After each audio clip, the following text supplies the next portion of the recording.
मुबारक व रहमत अला सय्यिदना इब्राहीम व अला आलि सय्यिदना इब्राहीम इन्नका हमीदुम मजीद।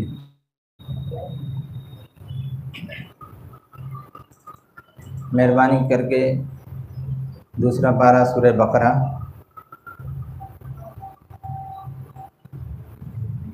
सूरह बकरा 38 नंबर आयत, मेहरबानी करके 37 नंबर आयत खोलो। 37 नंबर आयत, मेहरबानी करे 37 नंबर आयत सूरह बकरा, द्वितीय पारा सूरह बकरा 37 नंबर आयत, मेहरबानी करे खोल दो।